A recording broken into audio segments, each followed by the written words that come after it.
નમસ્કાર દોસ્તો, હું દર્શન રાવલ. તાજેતરમાં આમ આદમી પાર્ટીને રાષ્ટ્રીય પાર્ટીનો દરજ્જો મળતા દેશમાં કુલ 9 પાર્ટીઓ રાષ્ટ્રીય પાર્ટી બની.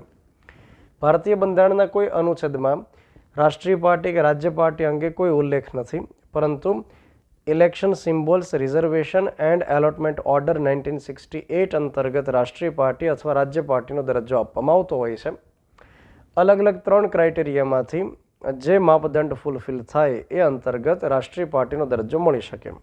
તો સૌથી પહેલો ક્રાઇટેરિયા જે રહેલો છે એ છે કે છેલ્લે જે 4 વિધાનસભાની ચૂંટણી થયેલી હોય એમાં ટોટલ મતદારમાંથી જે પાર્ટીને 6% જેટલા એટલીસ્ટ મત મળેલા હોય અને એની સાથે એ પાર્ટીમાંથી જે તે સમયે 4 જેટલી બેઠકો લોકસભામાં ગયેલી હોય તો એને રાષ્ટ્રીય પાર્ટીનો દરજ્જો મળી શકે.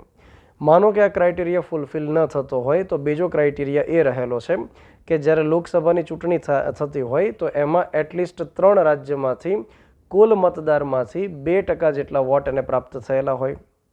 અથવા માનો કે આ ક્રાઇટેરિયા પણ ફૂલફિલ ન થાય તો ત્રીજો ક્રાઇટેરિયા એ છે કે અલગ અલગ 4 રાજ્યમાં એ પાર્ટીને રાજ્ય પાર્ટીનો દરજ્જો મળેલો હોવો જોઈએ. તો આ કેસમાં આપણે જોઈ શકીએ કે 3માંથી આમ આદમી પાર્ટી માટે જે ફૂલફિલ થાય છે એ પહેલો ક્રાઇટેરિયા છે. પહેલો ક્રાઇટેરિયામાં જે લખવામાં આવ્યું છે કે અલગ અલગ 4 વિધાનસભાની ચૂંટણી થયેલી હોય એમાંથી એટલીસ્ટ 6% જેટલા મત પ્રાપ્ત થયેલા હોય અને એ પાર્ટીમાંથી 4 બેઠક લોકસભામાં ગયેલી હોય તો આપણે જોઈ શકીએ કે દિલ્હીમાં, પંજાબમાં, ગોવામાં અને ગુજરાતમાં વિધાનસભાની ચૂંટણીમાં એમને 6%થી વધારે વોટ મળેલા છે અને આમ આદમી પાર્ટીમાંથી 4 જેટલી બેઠક લોકસભામાં પણ ગયેલી છે. તો એ હિસાબે આમ આદમી પાર્ટીને રાષ્ટ્રીય પાર્ટીનો દરજ્જો આપવામાં આવ્યો. નંબર 2 કે અત્યાર સુધીમાં જે કુલ 9 પાર્ટીઓ રાષ્ટ્રીય પાર્ટીનો દરજ્જો ધરાવે છે તો એમાં આપણે જો ગણીએ તો સૌથી પહેલાં આમ આદમી પાર્ટી, ત્યાર પછી ભારતીય જનતા પાર્ટી, પછી Indian national Congress, nationalist Congress party, CPI Marxist, Trinamool Congress, એ જ રીતે નેશનલ પીપલ્સ પાર્ટી અને બહુજન સમાજવાદી પાર્ટી. ટોટલ 9 પાર્ટીઓ એવી રહેલી છે કે જેને રાષ્ટ્રીય પાર્ટીનો દરજ્જો મળેલો છે.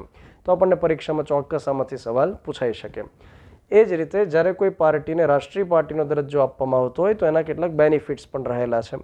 જેમ કે રાષ્ટ્રીય પાર્ટીને જ્યારે ચૂંટણી હોય ત્યારે જે મતદારોનું લિસ્ટ આપવામાં આવે એ ફ્રીમાં એની કોપી આપવામાં આવતી હોય. એ જ રીતે ઓલ ઇન્ડિયા રેડિયોમાં કે ટેલિવિઝનમાં જ્યારે મતલબ કે જાહેરાત કરવાની હોય ત્યારે એમને ફ્રી સ્પેસ આપવામાં આવતી હોય છે. એ જ રીતે એ પાર્ટીને પોતાની ઓફિસ બનાવવા માટે જે જમીન લેવાની છે એમાં સબસિડી સરકાર આપતી હોય છે. અને એ જ રીતે જે ચૂંટણી માટેના સિમ્બોલ હોય છે એમાં એમને સિલેક્શન મળતું હોય છે. તો રાષ્ટ્રીય પાર્ટી અથવા રાજ્ય પાર્ટી હોવાના કેટલાક ફાયદાઓ પણ રહેલા છે. તો મુદ્દો એકદમ નાનકડો છે પરંતુ પરીક્ષાની દ્રષ્ટિએ અગત્યનો આપણે ગણી શકીએ. તો આઈ હોપ કે તમને આ મુદ્દો એકદમ સમજાઈ ગયો હશે અને પરીક્ષાલક્ષી મુદ્દો રહેલો છે. Thank you very much.